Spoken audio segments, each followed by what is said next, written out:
कभी कभी इंसान अपनी ख्वाहिशों की आग में इतना अंधा हो जाता है कि उसे सही और गलत का फर्क ही दिखाई नहीं देता।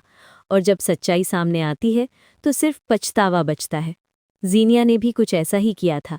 उसने सोचा था कि वो अपनी जिंदगी के सबसे बड़े रोड़े को हटाकर कामयाबी की ऊंचाइयों को छू लेगी, लेकिन उसे क्या पता था कि यही फैसला उसकी पूरी दुनिया को बर्बाद कर देगा। उसे एक बड़े इंटरनेशनल ब्रांड का कॉन्ट्रैक्ट मिला था, एक ऐसा सपना जिसे पाने के लिए उसने सालों इंतजार किया था। लेकिन इस खुशी में वो अपनी ममता तक भूल बैठी। शहराम को जीनिया के रवैये पर शक तो था, मगर उसके पास कोई सबूत नहीं था और वो खामोश रहकर सब देखता रहा। लेकिन खामोशी हमेशा सच को छुपा नहीं सकती। आखिरकार वो दिन आ ही गया जब जीनिया का सबसे बड़ा फैशन शो था। हर तरफ कैमरे, लाइट्स और तालियों की गूंज थी और जीनिया अपने करियर के सबसे अहम मोड़ पर खड़ी थी। शहराम अपनी माँ और बहन के साथ वहाँ मौजूद था, लेकिन उसके दिल में एक अजीब सी बेचैनी थी, जैसे कुछ बहुत बुरा होने वाला हो। जीनिया रैंप पर आई, मुस्कुराई और जैसे ही उसने आगे कदम बढ़ाया, अचानक उसकी आंखों के सामने अंधेरा छा गया। उसका शरीर कांपने लगा और वो सबके सामने जमीन पर गिर पड़ी। कुछ ही पलों में तालियां सन्नाटे में बदल गईं और कैमरे अब उसकी सफलता नहीं बल्कि उसकी बर्बादी कैद कर रहे थे। शहराम दौड़ता हुआ स्टेज पर पहुंचा और जो उसने देखा उसने उसकी रूह तक हिला दी। जीनिया खून में लथपथ थी। उसे तुरंत अस्पताल ले जाया गया, जहां डॉक्टरों ने इमरजेंसी ऑपरेशन शुरू कर दिया।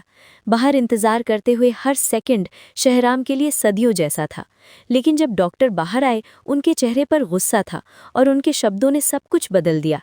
आपकी बीवी ने कुछ दिन पहले ही अबॉर्शन करवाया था, और वो भी गलत तरीके से, जिसकी वजह से उसके शरीर में इन्फेक्शन फैल गया है। ये सुनकर शहराम के पैरों तले जमीन खिसक गई। उसे लगा जैसे उसकी पूरी दुनिया एक झटके में टूट गई हो। उसने कांपते हुए पूछा, लेकिन वो तो प्रेग्नेंट भी नहीं थी। डॉक्टर ने फाइल उसके सामने रख दी और सच्चाई अब छुप नहीं सकती थी। उस एक पल में शहराम की मोहब्बत, भरोसा और उम्मीद सब खत्म हो गए।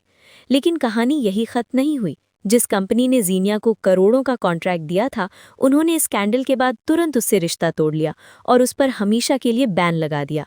जब जीनिया को होश आया तो उसने खुद को एक ठंडी अस्पताल की बेड पर पाया। न कोई कैमरा, न कोई तालियां, सिर्फ खामोशी। तभी शहराम उसके सामने आया। उसकी आंखों में गुस्सा था और आवाज में नफरत।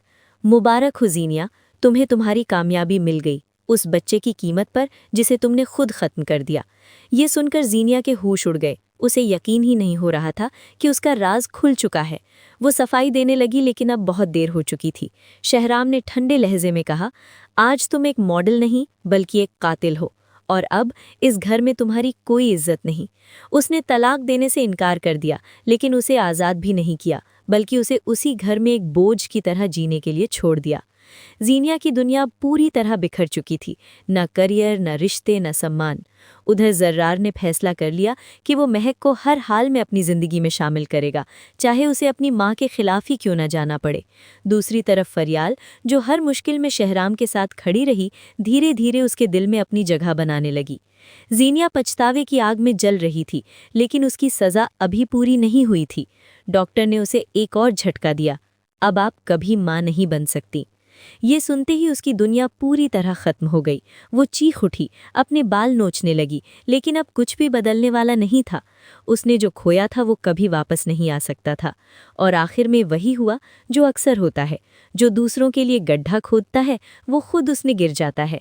जीनिया ने अपने हाथों से अपनी खुशियां बर्बाद की, अपने रिश्ते खो दिए और आखिर में अकेली रह गई, सिर्फ पछतावे के साथ। जिंदगी हमें हर मोड़ पर फैसले लेने का मौका देती है, लेकिन हर फैसला अपनी कीमत लेकर आता है, और कुछ कीमतें इतनी भारी होती हैं कि पूरी जिंदगी भी उन्हें चुका नहीं पाती। इसलिए सोच समझकर कदम उठाइए, क्योंकि कभी कभी एक गलत फैसला पूरी कहानी बदल देता है। और फिर सिर्फ यही सवाल रह जाता है कि काश मैंने ऐसा ना किया होता।